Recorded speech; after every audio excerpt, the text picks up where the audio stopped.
I wanted to record a video today about how we can attract architects to your company. How can you get architects to send you £250,000 plus projects? Because if that's the sort of work that you're going for, we need to be under no illusions really. It's going to be really difficult for you to go direct to clients for that value of project and above that sort of value, because clients generally, their first port of call is they'll go to the architect first, commission an architect, and then the architect will then go and put it out to tender to builders. So if that's the value of project you want, you really need to have a marketing strategy in place to go for those architects. Now, one of the best places to find architects, the best platform, is LinkedIn. That's where they're all sitting generally. So you want to go after them on LinkedIn. So what this video is designed to do is show you 3 steps on how you can find and attract these architects, how you can reach out to them and maximize your chances of getting invited to tender. So this, just to let you know, this training was actually designed by Tyrone Giuliani, a good friend of mine. I haven't thought of this strategy myself. He's worked for some huge companies, and he delivered this workshop, a real detailed workshop for some of my clients back in November. So I just want to share just some highlights of that, so it might help you a little bit as you go forward. So let me just share my screen first of all.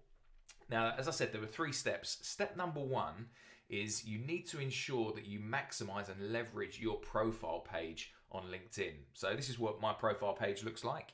Now, you'll notice on a lot of profile pages, there's a few problems that I often find on my clients' profile pages before they start working with me. One is that they don't have a image or a banner image at the top. So you want to make sure you've got a picture of yourself, because people buy from people. That's step number 1. So make sure you've got a picture of yourself up there so people know who you are. And also have a banner image. Have a potentially one of your projects up there, or something like that, or your logo. Something so people can identify who you are as a company. The second thing you want to do on your profile page is use the About section. So this is the first thing that comes up. This is the first thing that people are reading. So make sure you put plenty of stuff about you. What is your area of expertise? What are your key services? You might go up, our key services are loft conversions, extensions, refurbishments, or new builds, whatever it is that you do, and put that in there, because this is what people are going to read. And also make sure you put the value of the jobs that you're going after. If you want to win yourself £250,000 refurb projects, put that in there. We specialise in projects of a value of £250,000. So that's absolutely key. Make sure you use this area. A lot of people don't, and this is what's going to show up first. What most people do is they just have this area showing, which is their experience, and it will just be about all the previous jobs that they used to have. So yeah, it used to be a paperboy in 1996, and I worked stacking Tesco shelves in 2000s, and they'll just have their experience, all their old jobs. No one wants to see that. No one's interested what you did when you were 16 or 18 years old. So if you're going to use that page at the bottom there, just make sure you replicate potentially what's at the top. Put down what your key services are and what you do. You can use that as your experience page, because that's what people are going to want to read. So that's step number 1 for you.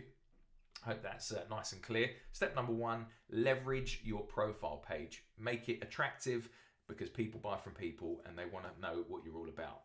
So we've done that. We've leveraged our profile page. The second step is we've got to go and find suitable architects now, haven't we? So how do we do that?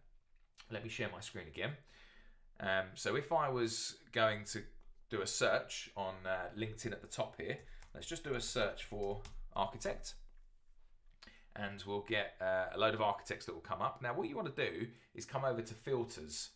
And I've already done a filter on this, but what will happen at the beginning is the first filter you'll see is people. So I would be filtering people that are in my area, first of all. So London, maybe English. And we could do industry, we could do construction or architecture and planning. And we could show results for that. Now, what I also want to do is... first of all, we could just show the results for that. So we've got 17,000 results, so that's absolutely loads. So we're seeing everyone on LinkedIn here who's an architect in London, and there's too many to go for. What we really want to see is who of those are actually active on LinkedIn. What one of those architects are actually on the platform all the time, posting updates, because they're the ones we want to message and attract. So click on all filters, and you can go to posts. And what we want to do is say date posted, we want to see a post that was made in the past month. So we know that this architect has been on the platform in the past month and updated a post. So now we've got a load of posts from architects.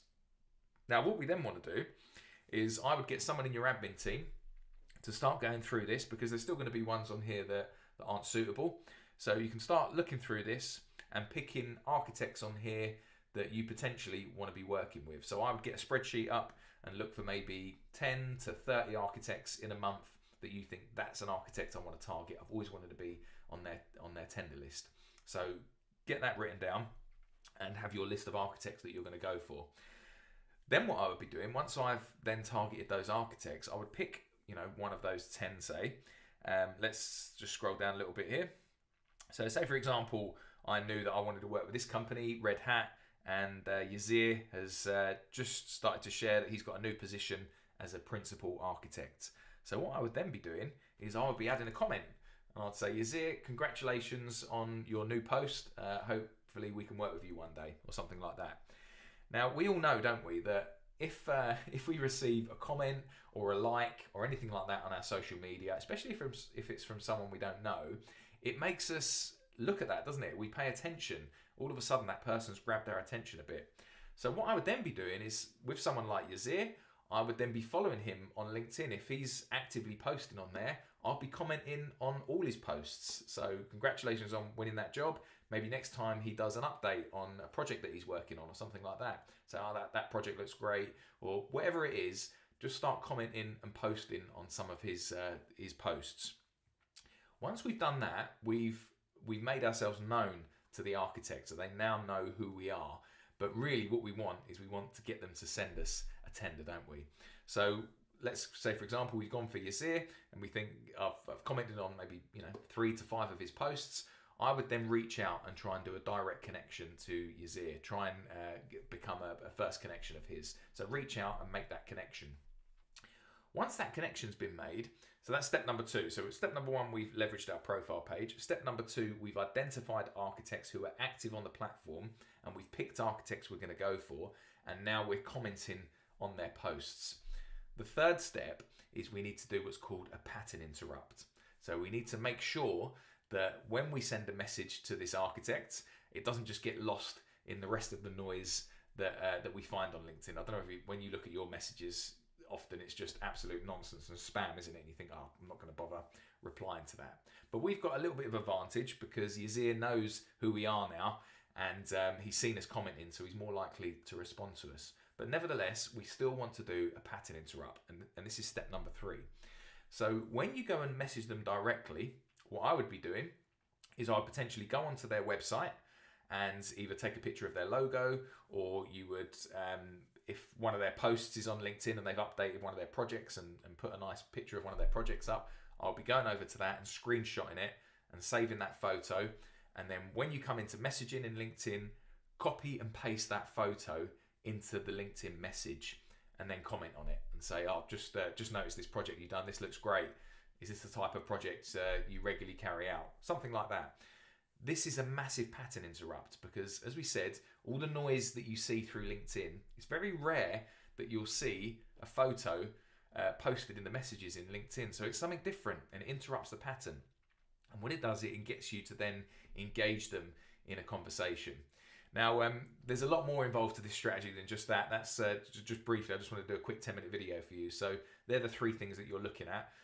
Tyron, who I said come up with this strategy, we went through a real detailed analysis of how we do this for my clients, and it's something that my mastermind clients are currently working on and having amazing results from. But I just wanted to share those 3 things with you. 1, make sure you leverage the profile. 2, find active architects and users on LinkedIn, and that's who you're going to target and start commenting and liking their posts to get them to know you. And 3, you need to reach out to them directly. Once they accept your connection request, reach out to them with a pattern interrupt, which will engage you in a conversation. So then you can ask to go on their tender list. So I hope that helps as a short video. If you'd like to know the full strategy behind this and potentially come up with a strategy for your business on how we could implement this for you, then click on the link below and you can download a copy of the workbook and book in a call with me, and we'll talk about how we can successfully scale your construction business. Hope that helps.